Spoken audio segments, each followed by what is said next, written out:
मेरी बातचीत का 80% जो मसला है, मामला है, जो कंटेंट है, इन्हीं से सीखा है। जो कुछ एक एक शब्द यहाँ पर सुधा जी बैठे कि कैसे हिम्मत जुटा पाऊंगा, ईश्वर मुझे मदद करे, थोड़ा सा मैं बात कर पाऊं और अपने दिल की बात आप तक पहुंचा पाऊं। निश्चित तौर पर मेरे पास बहुत कुछ है अंदर जो मैं आपको दे सकता हूं, लेकिन मैं ये हिम्मत चाहिए। आप सब लोग अगर यहाँ पर बैठे, सुधा जी के अलावा आपके बाकी के चेहरे भी दिखते रहे, तो निश्चित तौर पर मैं अपनी बात रखूंगा आपके सामने और मजा आएगा आपसे बातचीत करके। मेरा नाम वसीम नकवी है। मैं पहले एक टीचर था पेशे से गवर्नमेंट में, और ये भी टीचर थी, और उसके साथ साथ जयपुर में एक स्कूल चलाया हमने। बहुत अच्छा स्कूल था मेरा, जिसे मैंने खून से सींचा था। मैं शब्दों को सही मत बोल रहा हूँ आपको, खून से सींचा था। बहुत मेहनत की हमने वहां पर। एक कोचिंग चलाया वहां पर, पीटी और पीएमटी के लिए एक कॉलेज था मेरा, जहां पर मैं केमिस्ट्री पढ़ाया करता था। और अक्सर मैं बोलता हूँ कि केमिस्ट्री पढ़ाते पढ़ाते मेरी खुद की बदन की केमिस्ट्री खराब हो गई थी। 16-17 घंटे रोज मैं बच्चों को पढ़ाया करता था, और आप संडे भी मेरे बिल्कुल ऐसे रहा करते थे बिजी, क्योंकि उसके अलावा भी बहुत सी बीमारियां हमने पाल रखी थी अपनी जिंदगी में। उसकी वजह थी बहुत सारी। जब हम बढ़ रहे थे आगे, तो पैसे की कमी की वजह से कुछ एक दो चीज मेरी अटकी थी। वो कहानी नहीं सुना पाऊंगा मैं आपको, लंबा हो जाएगा। तो एक एम्बिशन क्रिएट हुआ कि कुछ बड़ा करना है जिंदगी में। तो बहुत सारी तरफ हमने हाथ पैर मारे। मैं 7th स्टैंडर्ड से मैं गजलें लिखा करता था। तो अभी गजलें लिखने के बाद एक बीमारी है कि वो किसी को सुनाए। तो जब तक कोई सुनने वाला नहीं हो, तब तक फिर वो गजल का फिर अंदर ही बहुत प्रॉब्लम करती है ना वो। तो उसके लिए संडे को लोगों को घर पे बुलाना पड़ता था, उनको फिर चाय नाश्ते कराने पड़ते थे, फिर कोई सुनेगा हमें। तो जब मैं इस बिजनेस में आया, उस वक्त मैं गजलें पढ़ा करता था। इंडिया लेवल का मुशायरा में बशीर बद्र के साथ मैं स्टेज शेयर कर चुका हूँ। और वो बीमारी थी एक तरीके से मेरे अंदर। मैं माफी चाहूंगा कोई यहाँ पर अगर शायर और कभी बैठे हो तो। मैं मसरूफ था उसमें बहुत ज्यादा। और इसके अलावा मेरी जो सोसाइटी है, मैं जिस समाज से हूँ, वो बहुत अच्छा पढ़ा लिखा समाज है। बिफोर लिबरेशन मेरी सोसाइटी में 100% लिटरेसी थी। उस सोसाइटी का मैं वो कमेटी जिसे कहते हैं, पटेल जी कहते हैं हमारे यहाँ पर। उस सोसाइटी में पटेल थे, 32 साल की उम्र में। तो उसके भी संडे को कुछ इंतजाम करते थे। स्कूल जो था, उस स्कूल की एक्टिविटीज होती थी, और स्कूलों का एक संगठन मैंने बना रखा था। मैं उसमें भी इन्वॉल्व था। जयपुर में एक रविंद्र मंच है, वहां पर एक संस्था थी अनोरिपू, उसका भी मैं मतलब प्रेसिडेंट था। तो बहुत सारे काम हम किया करते थे। जिंदगी कहीं खो गई थी हमसे, ढूंढे से कहीं जिंदगी नहीं मिलती थी। ऐसे दौर में ये बिजनेस मेरी जिंदगी में आया। देवेश एंड मंजू शर्मा ने मेरे स्कूल के अंदर प्लान समझाया। मेरे कोचिंग के एक स्टूडेंट ने वो मीटिंग ऑर्गेनाइज की थी, और मैं मीटिंग में इसलिए पहुंचा था कि कहीं मेरा स्कूल बदनाम नहीं हो जाए। पता नहीं क्या चीज है, उस टाइम ऐसी बातें मार्केट में बहुत सारे ऐसे चल रहे थे, राप्ती तृप्ति पता नहीं गोल्डन फॉरेस्ट, मेरा स्कूल कहीं बदनाम नहीं हो जाए। तो बिल्कुल माइंड को बिल्कुल बंद करके मैं वहां पर पहुंचा था। और मीटिंग बहुत अच्छी चल रही थी, बहुत पॉजिटिविटी थी, और मैंने जाके सारी मीटिंग को खराब कर दिया। लेकिन वहां पर बार बार एक फंक्शन का प्रमोशन किया जा रहा था। जयपुर में पहला फंक्शन होने वाला था, 15 सितंबर 1999 की बात है। और उस फंक्शन के अंदर वो उस मीटिंग में से 30-32 लोगों में से कोई नहीं पहुंचा, सिर्फ एक शख्स पहुंचा। उस शख्स का नाम है वसीम नकवी। तो हम वहां पर पहुंचे, और वहां जाने के बाद देखिए अब इस तरीके से खुदा मुझ पर कितना मेहरबान था। उस मीटिंग के अंदर भी तब से लेकर आज तक ऐसा मैंने मंजर नहीं देखा कि मीटिंग के अंदर स्पीकर की हुटिंग हो रही। वहां पर लोगों ने बड़ी बदतमीजी की थी। वहां सुधा जी भी आए थे, और वहां पर एक फरजाना एडम वहां पर आई थी, सुमित बहादुर वहां पर थे। इतनी बड़ी बड़ी शख्सियत थी, लेकिन जब फरजाना एडम स्टेज पे बात कर रही थी, तो क्राउड में से बहुत से लोगों ने बहुत वोटिंग की। मेरी पहली मीटिंग थी, बहुत आसान था, मैं नेगेटिव हो जाता। लेकिन वहां पर सुधा विनोद कपूर को देखा, सुधा जी को देखा, जब उन्होंने, उनके अंदर वो मीरा का सा टच था वहां पर उस दिन। और सुमित बहादुर को सुनने के बाद तो सारे एंटीना खड़े हो गए कि इस शख्स को इस बिजनेस की जरूरत है, तो निश्चित तौर पर मुझे भी जरूरत है। और हमने इस बिजनेस को करने का फैसला किया। और लोग लोग बोलते हैं इस बिजनेस में मतलब पैसे की बात करते हैं। दोस्तों, इतना बिजी जब मैं था, उस मशगूलियत थी मेरी चीजों को लेकर, उन सबके साथ हमने पार्ट टाइम भी कैसे कहेंगे आप, हमने इस बिजनेस को वक्त चुरा चुरा के किया। और मेरी सरकारी नौकरी, इनकी सरकारी नौकरी, प्राइवेट स्कूल, कोचिंग, मेरी 4 इनकम को जोड़ लीजिए आप। उन चारों इनकम से ज्यादा इनकम मात्र 11 महीने में एमबीए बिजनेस में मैंने अचीव की, सिल्वर क्वालिफाई करके। इससे फास्ट पैसा कमाने का तरीका क्या हो सकता था। और दीवानों की तरह हमने फिर इस बिजनेस को बिल्ड किया। बाकी की बहुत सारी जर्नी है, बहुत सारी बातचीतें मुझे आपसे करनी है। उससे पहले मैं चाहता हूँ कि शकील आपसे बातचीत करें। Good evening friend, Shakeela Naqvi teacher. जैसा कि आज आपको पता है, भी आप जिसने जिसने प्लान दिखाया था वो मेरा बड़ा वाला बेटा है। और आपने देखा होगा सर का डुप्लीकेट है पूरा, है ना। ये सब वाइब्रेशन दिए हमने, ये वैल्यूज दिए हमने हमने शुरू से दिया है। ये घर में माहौल ऐसा बनाया है कि जिसका असर आपने देखा उसको, और आगे भी देखेंगे। तो मेरा छोटा वाला बेटा है, वो सिल्वर प्रोड्यूसर है, आप उसको भी देखेंगे। वो बहुत एक्साइटेड है, दोनों में बहुत फर्क है। वो बहुत ज्यादा एक्साइटेड है, ये बहुत सोबर है। कूल है। और मैं हमेशा हमेशा इससे, जब छोटे थे ये दोनों, तो मैं हमेशा इनसे बोला करती थी, स्पेशली एहसान को मैं बोलती थी, मेरा सुमित बहादुर, मेरा सुमित बहादुर। तो कहीं ना कहीं देखिए आपके वाइब्रेशन जाते हैं और वैल्यूज जाते हैं ना। चलिए, मेरा नाम शकीला नकवी है और मैं टीचर हूँ।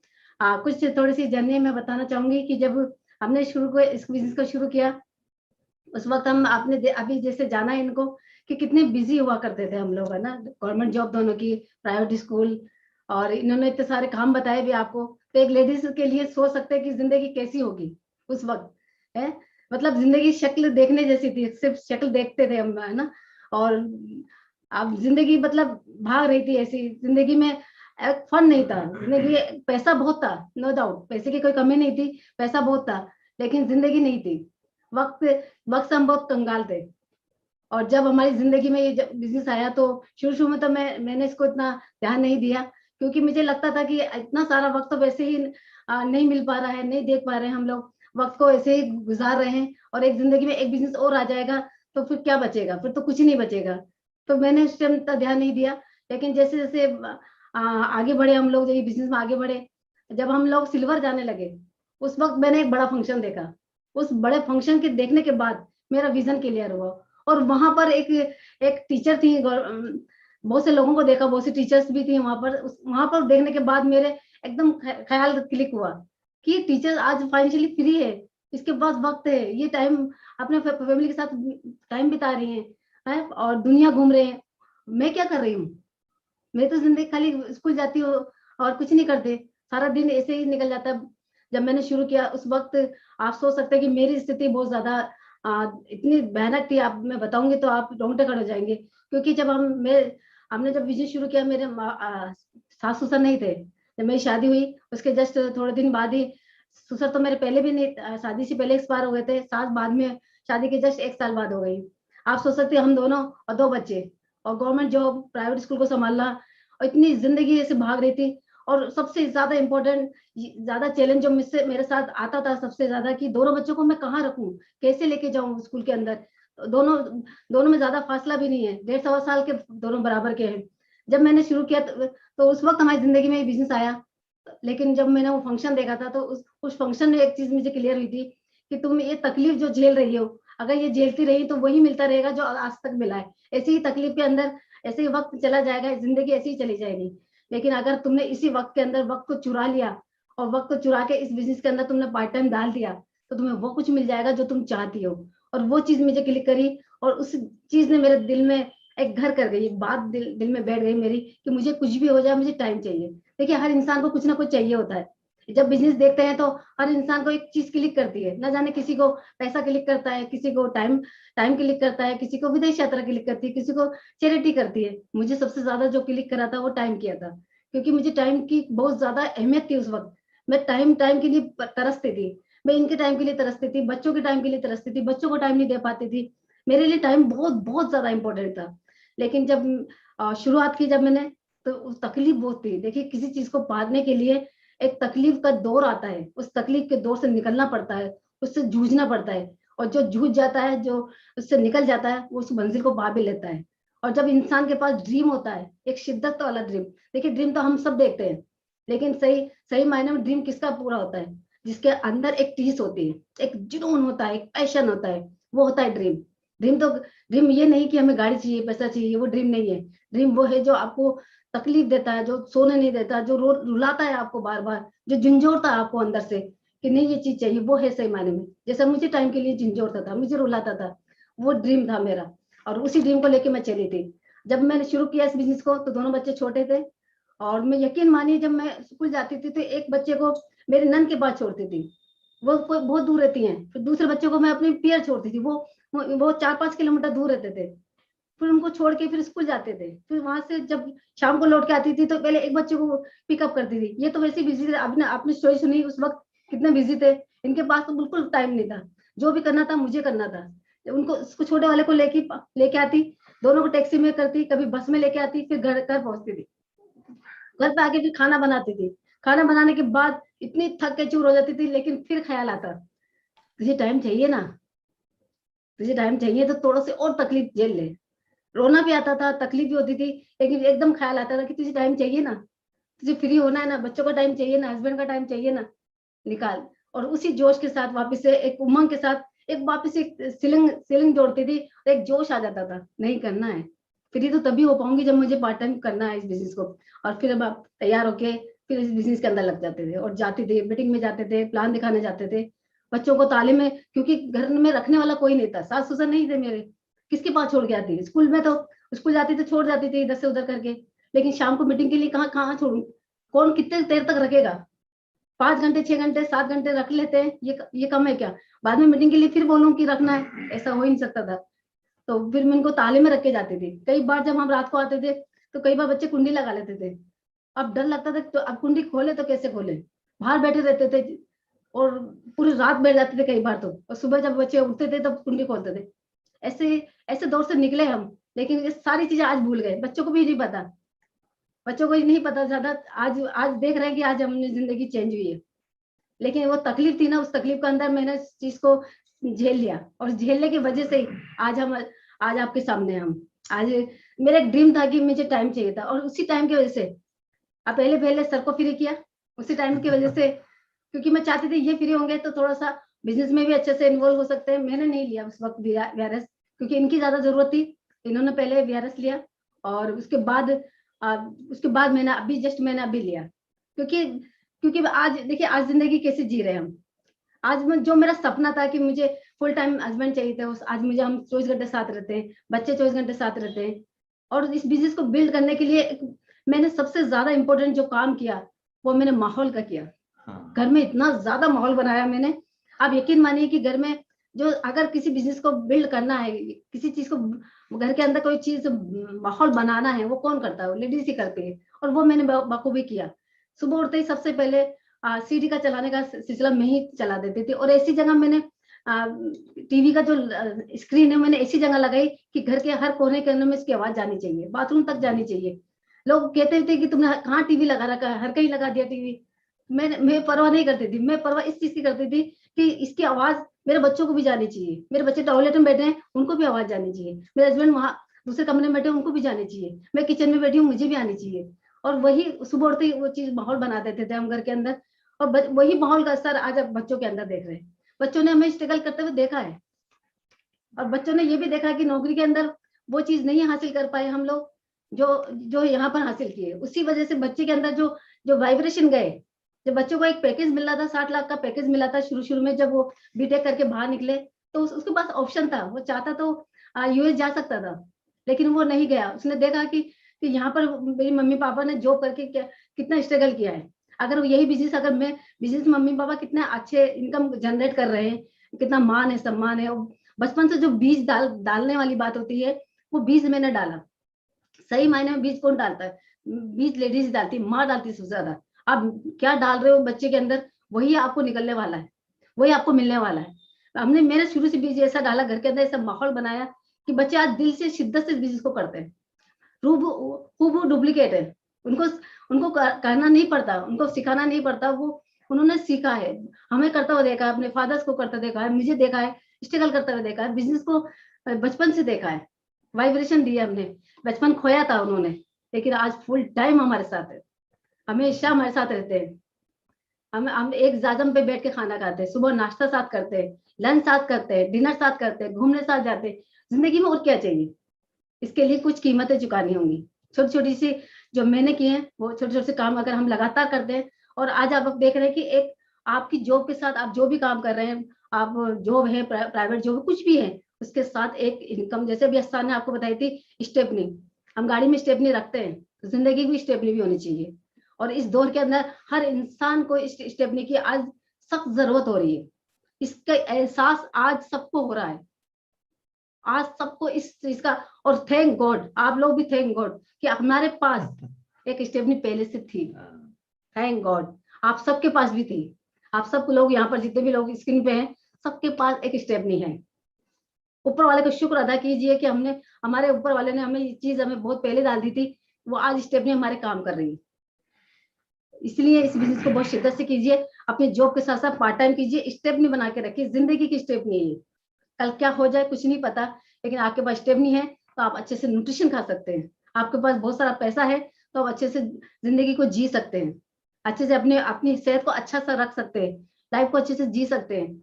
आज एक एक दिन जिंदगी को जो जी रहा है और जो अच्छे से जी रहा है, उसमें कितना फर्क है।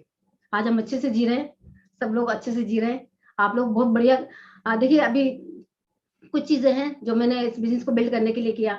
देखिए बहुत ज्यादा जो मेरी जिंदगी में मेरे डाउनलाइन के साथ मेरा रिलेशन बहुत मजबूत रहा शुरू से। मैंने रिलेशन पे बहुत ज्यादा ध्यान दिया। मैं बहुत ज्यादा कूल रही हूँ हमेशा से, और ये मेरे नेचर में ही है। और वैसे भी टीचर तो होते ही ज्यादा कूल ही होते हैं, लेकिन मेरा तो स्पेशली कूल रहा है शुरू से। मुझे गुस्सा भी बहुत कम आता है, और इसी वजह से मैंने अपनी टीम को बहुत बांध के रखा है। मैंने उनसे बहुत प्यार किया है, हमेशा मैंने दिल से प्यार किया है। ये इस बिजनेस के लिए जरूरी भी है, क्योंकि हम बिजनेस से एक दिन के लिए नहीं कर रहे हैं, ये हमारी पीढ़ियों का बिजनेस है, हमारे जनरेशन का बिजनेस है। हमें अपने डाउनलाइन से ऐसा ही प्यार करना है जैसे हमारे बच्चे से प्यार करना है, जैसे हम अपने बच्चों से प्यार करते हैं, क्योंकि ये अगली जनरेशन को जाने वाला है। अब आपका प्यार दिखता है, आपका प्यार अगर आप दिल से प्यार करते हैं अपने डाउनलाइन को, तो आपका प्यार दिखता है। एक हम बनावटी करते हैं तो वो भी दिखता है।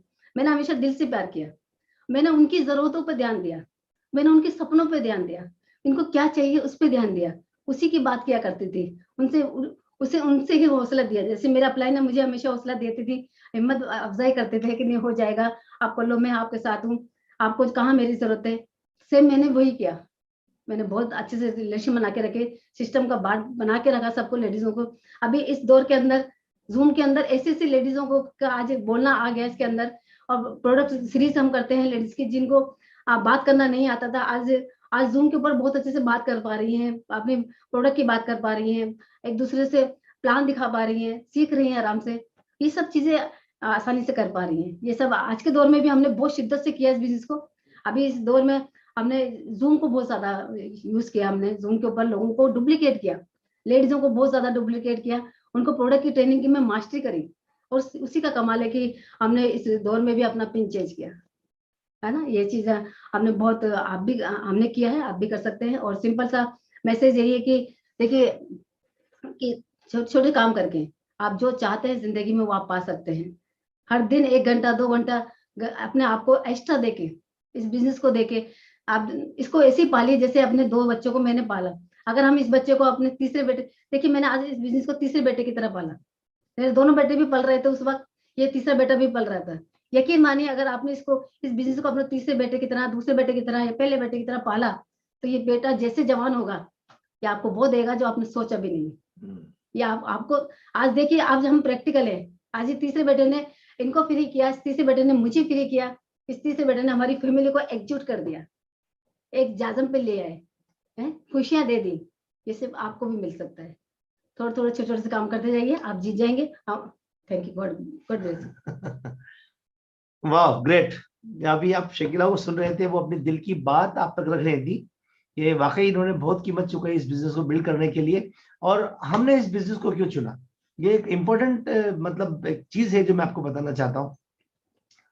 देखिए मैं जब जॉब करता था या स्कूल चलाता था, उन सब चीजों में क्या था, मैं काम करूंगा तो पैसा आएगा, ये बात यहाँ समझ में आई। इससे पहले तो इतने पर्दे थे कि वो कभी ऐसा सोचने का मौका नहीं मिला।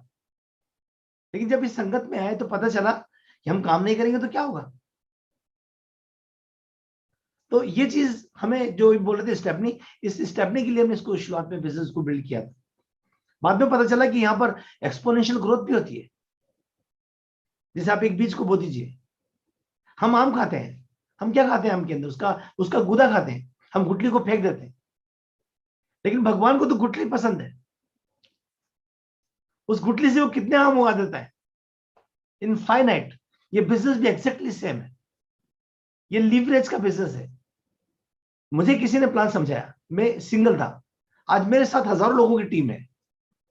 तो ये इस तरह से एक्सपोनेंशियल ग्रोथ है, लीवरेज होता है business. MBA is the hottest business venture today because आज के सीन के अंदर अगर मैं बात करूं तो small capital investment yet generous financial reward. आप क्या पाना चाहते हैं जिंदगी में? आप वो जो कुछ भी पाना चाहते हैं लिखिए, आप आपको पता चलेगा आप सब कुछ पा सकते हैं इस बिजनेस से। क्यों? आप ही के जैसे किसी इंसान ने इस बिजनेस को आप ही के जैसे सिचुएशन में बिल्ड किया और वो सब कुछ हासिल किया जो आप चाहते हैं। ये बिजनेस आपके लिए है और you can build this business any time and anywhere. अभी इस दौर के अंदर आप सोचिए कि आप किस दौर में जी रहे हैं, अभी कहां पर हैं आप, हम कहां उलझे पड़े हैं। लेकिन इस बिजनेस को आप कभी भी कर सकते हैं और कहीं भी कर सकते हैं। आपका आप ये फ्लेक्सिबिलिटी है इस बिजनेस को करने के लिए। MS has created more millionaire than any other industry on this planet of the earth. और आप इस बिजनेस में फाइनेंशियल सिक्योरिटी के लिए, मुझे ये सब चीजें मैं क्यों बोल रहा हूँ, ये सभी चीजें मुझे समझ में आई इस बिजनेस में अंदर आने के बाद। लेकिन ये एक्सपोनेंशियल ग्रोथ आप कैसे हासिल कर सकते हैं, इस चीज को समझना जरूरी था। हम जब इस बिजनेस में आते हैं तो हमें समझ में आता है कि लोगों को जोड़ना है। बाद में पता चला कि लोगों को जोड़ने का बिजनेस नहीं है, ये टीम बनाने का बिजनेस है, ये अपने आप को लीवरेज करने का बिजनेस है, डुप्लीकेशन खड़ा करने का बिजनेस है। तो यहां पर आकर हमने सीखा सबसे पहले कि इसमें आपको लॉ ऑफ एवरेज पे काम करना पड़ेगा, सब नहीं करेंगे। हम इस बिजनेस के अंदर सब तरह के लोगों, आप यहां पर देखिए हर हर प्रोफाइल का इंसान है, हर तबके का इंसान है, हर एजुकेशन बैकग्राउंड का इंसान है। लेकिन उसी बैकग्राउंड का इंसान मार्केट में जो बहुत सारे लोग हैं, आप उम्मीद करो कि सब लोग करेंगे। आपने श्रवण जी को देखा, अब आपको श्रवण जी जैसा कोई खूबसूरत इंसान दिखे, आप लगे वो श्रवण जी ने किया था ये भी करेंगे, जरूरी नहीं है। आपने यहाँ सुमित बहादुर को देखा, बोला आईआईटीएन है तो अब चलो आईआईटीएन ढूंढते हैं अपन, ऐसा नहीं है। लेकिन यहां पर ये लॉ ऑफ एवरेज है, आप 10 से बात करेंगे कोई ना कोई इस बिजनेस को करेगा। तो आपको लॉ ऑफ एवरेज पे काम करना था, मुझे लॉ ऑफ एवरेज पे काम करना था। दूसरा, कीप इट सिंपल। आप चूंकि जनरल आप इसमें लिवरेज का बिजनेस कर रहे हैं, डुप्लीकेशन का बिजनेस कर रहे हैं, तो आपको मुझे ये चीज समझनी पड़ी कि मुझे सिंपल बिजनेस को सिंपल करना पड़ेगा। जितने भी दुनिया में महान काम हुए हैं, महान संगठन खड़े हुए हैं, वो महान चीजें हुई हैं, कोई बहुत बड़ा काम करके नहीं हुई है, मासूम सी चीज का जनरलाइजेशन किया है। तो यहां पर भी बहुत इस बिजनेस को जितना सिंपल करके रखेंगे हम, ये बिजनेस उतना बड़ा हो सकता है। और जो तीसरी चीज थी वो थी कि आपकी जो टीम है वो आपका रिफ्लेक्शन होती है। हम ये समझते थे कि जो लोग आ रहे हैं वो अच्छा करें, जो लोग आ रहे हैं वो प्रोडक्ट यूज करें, जो लोग आ रहे हैं वो कैसेट सुने, वो किताब पढ़े, वो प्लान दिखाएं और मुझे पैसा आए। Your team is reflection of a leader, आपका रिफ्लेक्शन होती है टीम। तो यहाँ पर हमने उसके लिए क्या करना था, number 1 willing to learn and listen, सुनने और सीखने की तड़प पैदा करनी थी। विलिंग टू चेंज, अपने आप को बदलने की तड़प पैदा करनी थी। बदलोगे तो बनोगे। आज के सीन की मैं खास तौर से बात करूंगा, विलिंग टू चेंज की को इतना क्यों अहमियत है आज के दौर के अंदर, लोग समझ चुके हैं। हम जिस तरीके से एमबीए बिजनेस कर रहे थे और उसी तरीके से एमबीए बिजनेस करते रहे थे, हम हाशिए पर चले जाते, कुछ नहीं होता हमारा। जयपुर में बड़ी बड़ी ओपन मीटिंग हुआ करती थी, मैं पिछले 1.5 दशक से ओपन मीटिंग संभालता हूँ और मुझे उससे बड़ा लगाव था। हमने उसका हमने बड़े फायदे उठाए उसके, और हम अपना बिजनेस ग्रो किया वहां पर। मैं सोचू कि ओपन मीटिंग होगी तब बिजनेस बिल्ड करूंगा, कब होगी वो पता भी नहीं है। बदलाव प्रकृति का नियम है। इस दौर में समझ में आया कि survival of the fittest and the quickest, वो जो जिसमें ये एडोप्टेशन होगा, जिसके अंदर बदलाव की नीयत होगी, जो अपने आप को बदलने के लिए तैयार होगा वक्त के हिसाब से, वो सर्वाइव करेगा। और जितना जल्दी बदल लेंगे उतना बेहतर हो। जॉर्ज बर्नार्ड शॉ ने कहा था, progress is impossible without change. आप बदलेंगे नहीं तो आप कभी नहीं बनेंगे। Nothing will change unless I change, nothing will get better unless I get better. मुझे बेहतर बनना पड़ेगा जब चीजें बेहतर बनेंगी। और जब लोगों से बात करने का मामला था तो वहां पर भी मुझे अपने आप को अपने व्यक्तित्व को खंगालना। हर इंसान मुझसे रिलेट नहीं कर सकता, लेकिन मुझे हर इंसान से रिलेट करना था। तो हमने यहां पर आकर अपने व्यक्तित्व के अंदर कुछ चीजें खंगाली। जिंदगी में वो लोग हमेशा परेशान रहते हैं जो दुनिया को बदलने की सोचते हैं पर खुद को नहीं। लोग कहते हैं कि लोग मुझे पसंद क्यों नहीं करते, लोग मुझे प्यार क्यों नहीं करते हैं। तो किसी शख्स ने बोला, कभी सोचा है तुमको लोग अच्छा क्यों नहीं कहते? कभी तन्हाइयों में अपनी खता को याद कर लेना। बहुत खूबसूरत अंदाज में गालिब ने बोला इसको। जिंदगी पर गालिब यही एक भूल करता रहा, धूल चेहरे पे थी और आईना साफ करता रहा। मैं दुनिया को बदलने की सोच रहा हूं। आप अपनी बीवी को नहीं बदल सकते, आप अपने बच्चों को नहीं बदल सकते। आप क्या बदल सकते हैं जिससे सुखी रहेंगे? आप खुद को बदल सकते हैं। हमने अपने आप को बदला। दुनिया में सफल असफल लोगों की पहचान यहां पर हुई हमें। अब जब हमारे साथ भीड़ आती है, कौन लोग हैं जो सफल होंगे, कौन लोग हैं जो सफल नहीं होंगे, जो रेस्पॉन्सिबिलिटी लेते हैं अपनी। हर सफल इंसान अपनी हर असफलता में, हर सफल इंसान अपनी हर सफलता में खुद की कमी खोजता है। हर असफल इंसान अपनी हर सफलता में दूसरों की कमी खोजता है, उसकी वजह से। असफलता एक चुनौती है, स्वीकार करो। क्या कमी रह गई देखो और सुधार करो। जब तक न सफल हो नींद चैन को त्यागो तुम, संघर्षों का मैदान छोड़ो। ये यहीं आकर सब चीजें सीखें। हम तो खुश थे अपनी दुनिया के अंदर, जहां पर लोग हमारे सुनते थे हम खुश थे। यहां पर पता चला कि सफलता तब मिलेगी जब आपको खुद से बात करनी पड़ेगी। एरिया ऑफ कंसर्न हमने टटोलने पड़े। हम जिंदगी भर उन चीजों की परवाह करते थे कि वो चीजें जो मुझे प्रभावित करती है,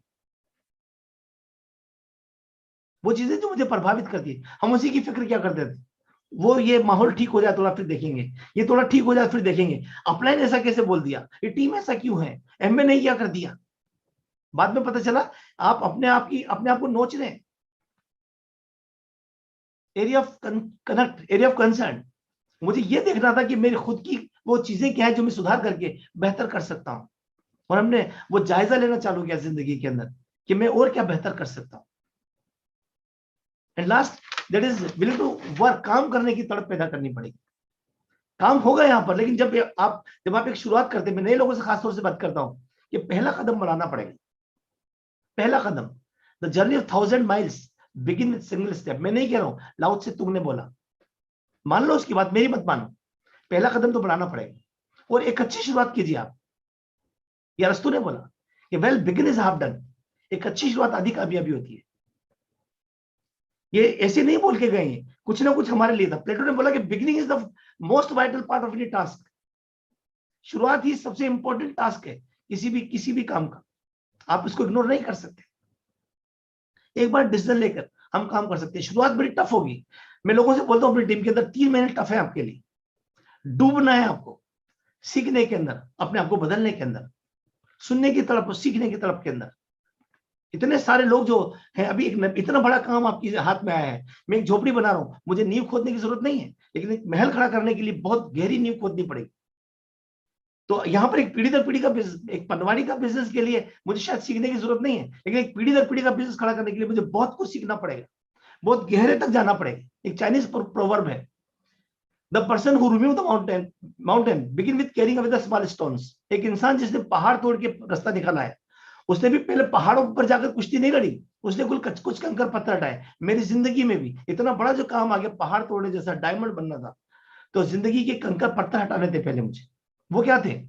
मेरी रॉन्ग हैबिट्स, वो सारी चीजें। We burn all the bridges.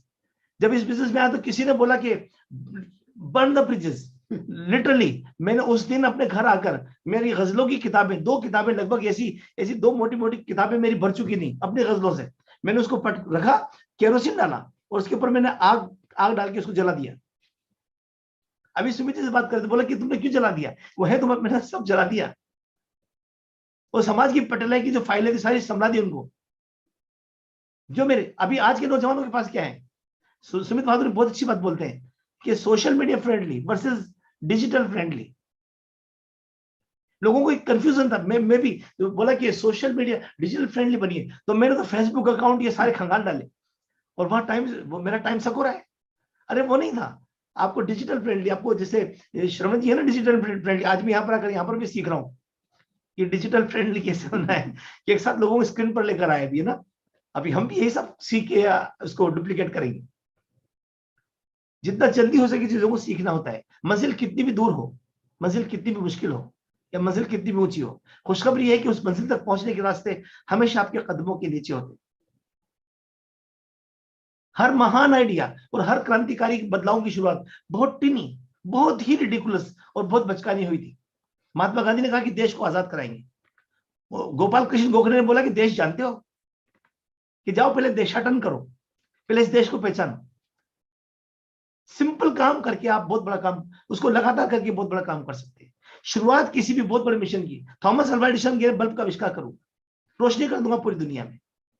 Elon Musk ने बोला कि मंगल के चांद के ऊपर, मंगल ग्रह पर बस्ती बसाऊं। शुरुआत क्या थी उनकी? गूगल पे बैठकर सर्च कर रहे हैं कि वो रीलॉन्च वाला पेड़ कैसे होगा, कैसे बनेगा। मैं इस बिजनेस में डायमंड बनना चाहता था, हमें बहुत बड़ी सफलता चाहिए थी, मुझे एक सेलिब्रिटी बनना था। शुरुआत क्या थी? छोटे छोटे से काम जो हमने सीखे यहाँ पर, जो हमने किए यहाँ पर। यहाँ पर आकर एक किताब हमें मिली, लॉन्चिंग योर फ्यूचर। उसको पढ़ा एक बार, दो बार, तीन बार, वो सिंपल ही थी। उसमें ऐसा क्या था? हर इंसान बोल रहा है इस बिजनेस की गीता है, रामायण। अरे मैं उसको पढ़ रहा हूँ कि इसमें कहीं गीता जैसा कुछ मिले, इसमें रामायण जैसा कुछ मिले, इसमें बाइबल जैसा कुछ मिले, इसमें कुरान जैसा कुछ मिले। वो तो एक बिल्कुल एक सामान्य सी किताब थी। और जब उसे पढ़ रहे थे, उसको जब जाकर लोगों से बात कर रहे थे ना, तो कुछ क्लियर, यार इसमें वो एलवाइफ में ऐसे कुछ लिखा था ना। उसमें एक चैप्टर है, उस चैप्टर का नाम है अचीवमेंट प्रोसेस। हमने तो इसको कई बार गोन थ्रू हो गए, लेकिन एक बार किसी डायमंड से सुना अचीवमेंट प्रोसेस, और उसके बाद हमने देखा अचीवमेंट प्रोसेस। और यार कुछ लोग जो सफल है वो सफल क्यों है, जो सफल नहीं वो सफल क्यों नहीं है? जो सफल है एमवे की दुनिया में और बाहर की दुनिया में, वो जाने अनजाने में इस अचीवमेंट प्रोसेस को फॉलो करते। कुछ लोग जो एमवे की दुनिया के बाहर है वो एलवाईएफ नहीं पढ़ते, लेकिन अचीवमेंट प्रोसेस को फॉलो करते हैं। वो 5 गोल्डन रूल, इतनी बार बोलते थे कोई भी 5 गोल्डन रूल, ये 5 मुझे तो कभी समझ में नहीं आया 5 गोल्डन रूल क्या था। मैं पढ़ा हूं उसको 8-8 10 बार पढ़ के निकल गया। 5 गोल्डन, इसमें गोल्डन जैसा क्या था? मैं आज इस 5 गोल्डन रूल को अपने जुबान से हजारों बार लोगों के बीच में दोहरा चुका हूं। 5 गोल्डन रूल का पहला रूल था कि इंसान सबसे पहले किसी चीज को सोचता है, किसी चीज को सोचता है। दूसरा गोल्डन रूल था उसके संकल्प करता है। तीसरा था वो उसके ऊपर योजना, कार्य योजना बनाता है। और चौथा था वो भरोसा करता है कि मैं कर सकता हूं। पांचवा था कि भरोसा है तो कदम उठाता है। और ये बहुत सिंपल है, इतना सिंपल, और हम इतना सिंपल कि हम इसे नजरअंदाज कर देते थे। पहला गोल्डन रूल क्या था? कि सोचो। आपकी जिंदगी में हमने सबसे पहले सोचने के बारे में, इस सपनों के बारे में सबसे पहले सुना था सुधा कपूर से। और वो इसको जिस तरह से बयान करते थे, वो बात करते थे कि मीरा के बारे में एग्जांपल देते थे, कृष्ण कृष्ण कृष्ण कृष्ण कृष्ण। वो आज भी मेरे कानों में बातें गूंजती हैं, आज भी। कौन कहता है कि भगवान आते नहीं, तुम मीरा के जैसे बुलाते नहीं। कौन कहता है कि भगवान खाते नहीं, तुम सबरी के जैसे खिलाते नहीं। आपकी सपनों में वो शिद्दत है कि नहीं? Future belongs to those who believe in the beauty of their dreams. ये जिंदगी उसी की है जो किसी का हो गया। अब वो किसी, आपकी नजर में वो काले काले लंबे बाल वाली भी हो सकती है। वो किसी क्या है आपकी नजर में? आपकी जिंदगी में अगर कुछ किसी है, कुछ है आपकी जिंदगी में जिससे आप जुड़ सकते हो, आपकी जिंदगी खूबसूरत है। Your dreams are your identity and benchmark of your character. आपका सपना ही आपकी पहचान है। और सपनों को मैं बोलता हूं कि सपने आपको कहां से आते हैं? ये सपने ईश्वर की तरफ से आते हैं। हमारी लैंग्वेज में एक है इल्हाम, जिसको हम बोलते हैं आत्मबोध, इंट्यूशन। आत्मबोध कहां से आते हैं? ये ईश्वर से आते हैं। प्रोफेट्स को पहले वही आती थी, जब ईश्वर गैब्रियल के माध्यम से बात करता था किसी इंसान से, प्रोफेट से। अब गैब्रियल नहीं आता है, श्रवण जी के पास सीधे भगवान बात करता है। उसको बोलते हैं इंट्यूशन, इल्हाम, आत्मबोध। धरती पर आकर भगवान को सृजन नहीं करना होता है। भगवान किसी इंसान के जहन में एक विचार डालते हैं। अगर वो इंसान उस विचार को रोक ले, उसको कंसीव कर ले और उस पर बिलीव कर ले, तो उस इंसान के हाथ से धरती पर सृजन होता है। भगवान को आके बल्ब का आविष्कार नहीं करना था धरती पर, किसी इंसान को जहन में एक विचार देना था। उस इंसान ने, उससे पहले थॉमस अल्वा एडिसन से पहले भी भगवान ने कई लोगों को इल्हाम दिया होगा कि धरती पर रोशनी कर दे, बल्ब का आविष्कार कर दे, तू कर सकता है। और उसने उसको कंसीव नहीं किया। जब सेक्रेटरी एक बार कब्रिस्तान से गुजर रहे थे, अपने शिष्यों को बोला कि दुनिया के सारे महान आविष्कार यहाँ कब्रों में दफन है, इन लोगों ने कंसीव ही नहीं किया उसको, और बिलीव ही नहीं किया, और अपने साथ उसको लेकर आ गए यहाँ पर। दुनिया की महान आविष्कार तो कब्रों में दफन है। नहीं सेक्रेटरी, लेकिन थॉमस अल्वा एडिसन जैसे लोगों ने, चंद लोगों ने उसको रोक लिया अपने पास, उसको बिलीव किया उसके ऊपर, और उसको फलीभूत कर दिया।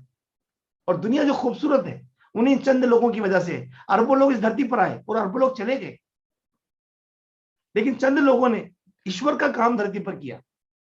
बाइबल में एक शब्द सिन का मतलब है पाप, लेकिन ग्रीक भाषा में ग्रीक सिन को कहते हैं कि जब मार्क द मिस, अगर आपने अपना जो आपने यू मिस द मार्क, अपने मार्क को मिस कर दिया।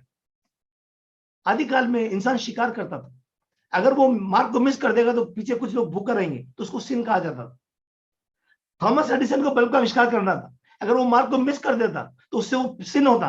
भगवान कहता कि देख तू रोशनी कर, तू बल्ब का आविष्कार करता, दुनिया में रोशनी हो जाती। अगर आपने नहीं किया, दुनिया में देखो अंधेरा है। आपने क्या किया? SIN, सिन। रिच डेवोस से जेवन एंडल ने को भगवान ने इंट्यूशन दिया कि तुम्हें एक ऐसी कंपनी बनानी जहां वसीम नकवी की जिंदगी बदलेगी। अगर वो ये काम नहीं करते तो उनकी जिंदगी में उनसे होता SIN, सिन।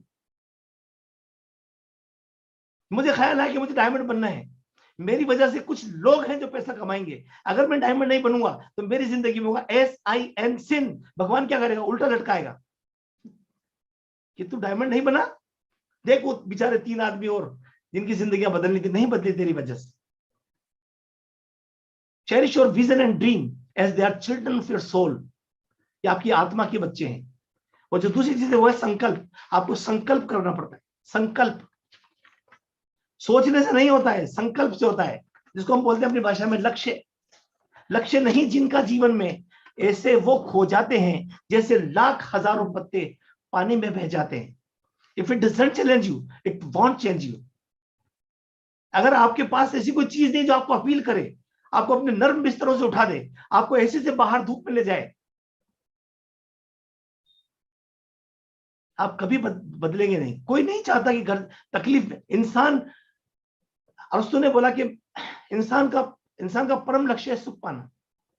हम सुख पाना चाहते हैं, लेकिन बिलबिल्ट ने इसका जस्ट उल्टा बोला कि सुख मिलता है लक्ष्य बनाने से। आप एक बार लक्ष्य बनाइए, जीवन में सुख चालू होता है। Success is the progressive realization of worthy goal in idea. Diamond से मैंने सुना, फिर मुझे एक गाना याद आया कि वसल में वो बात नहीं जो इंतजार में है। जब आप कोई लक्ष्य बनाते हैं और जब आप उसको जीते हैं, आपको पल पल मर मर के जीने में जो खुशी का एहसास होता है, वो एहसास धरती की दूसरे किसी काम में नहीं हो सकता। क्योंकि आप अपने सपनों को जी रहे हैं, आप उसको जी रहे हैं जो ईश्वर का एक संदेश था आपके लिए। आप इल्हाम को जी रहे हैं, आप इंट्यूशन को जी रहे हैं। जब आपके पास कोई सपना होता है, किसी इंसान को एवरेस्ट पे चढ़ना है, उसको तो मरमर के जीने में मजा आता है। उस इंसान को अगर हेलीकॉप्टर पे ले जाके एवरेस्ट की चोटी पे बिठा दीजिए आप, उसको वहां सुख नहीं मिलेगा। सुख तो वही है उस रास्ते पर जो लाशों पे से गुजरता है वहां पर। वो ये चीज यहां पर आकर हमने सीखी। और जो तीसरी चीज वो है आपको आपको आपको प्लानिंग करनी पड़ेगी। फ्रैंकलिन बेंजामिन ने बोला कि by failing to prepare you are preparing to fail. You are preparing to fail. हमारी LYF में लिखा है कि लोगों के फेल होने का कारण ये नहीं कि वो फेल होने की योजना बनाते, दरअसल वो योजना बनाने में फेल हो जाते हैं। एक किसान भी इस बात को समझता है कि उबड़ खाबड़ जमीन पर वो बीजों को नहीं फेंकता है, पहले जमीन को प्लेन करता है, तब प्लो करता है। First plan the field then plough the field. आपको जो कुछ भी चाहिए उसके बड़े छोटे छोटे टुकड़े करके किस तरह से उस तक पहुंचेंगे, ये चीज हमने यहां पर सीखी। आपके साथ भी सब कुछ होगा। एंड फॉर दिस बिलीफ, यकीन। देखिए मैं बहुत सिंपल सी बात बता रहा हूं, मेरे जहन में निकालकर सुमित बहादुर की चिप डाल दो आप, मैं सुमित बहादुर की तरह सोचने लग जाऊंगा। और गलती से मेरी चिप सुमित बहादुर की चली गई तो इसका रिवर्स भी हो जाएगा। तो सारा खेल मेरे यकीन का है, मेरे भरोसे का है। इंसान का जो शरीर है ना, इंसान के रेप्लिका होते हैं, फिजिकल रेप्लिका, ये नश्वर है, खत्म हो जाएगा। इमोशनल रेप्लिका, मैंने क्या व्यवहार किए धरती के ऊपर, मैं क्या बोला हूं मुंह से आज तक, मेरे इमोशंस क्या रहे धरती के ऊपर, ये सब कुछ एनर्जी बनकर धरती पर रह जाएंगे और वो याद रहेंगी दुनिया को। मेरा शरीर भूल जाएंगे लोग, ये तो मिट्टी बन जाएगी। आपको इस दुनिया में जो सफलता मिलनी है, आपको इन व्यवहारों पर मिलनी है। आपके उन रिफ्लेक्शंस पे मिलनी है, आपके चेहरे के जज्बात पर मिलनी है। मैं इस बात को कभी समझ ही नहीं सकता था, इस दुनिया में नहीं आता था, इन लोगों की संगत में नहीं बैठता था। देवेश मंजू शर्मा, रोम रोम कर्जदार है मेरा, बीएल कमला जाखड़, पंकज रमिता टिटोरिया, सुधार विनोद कपूर, सिमरन तानिया बहादुर, ये लोग इस दुनिया में नहीं आते तो मैं संसार का हिस्सा नहीं होता। तो ये सब बातें मैं नहीं सीखता। आप चाहते तो बहुत कुछ है जिंदगी में, सोच है, संकल्प है, प्लानिंग है, you won't get what you want but what you are.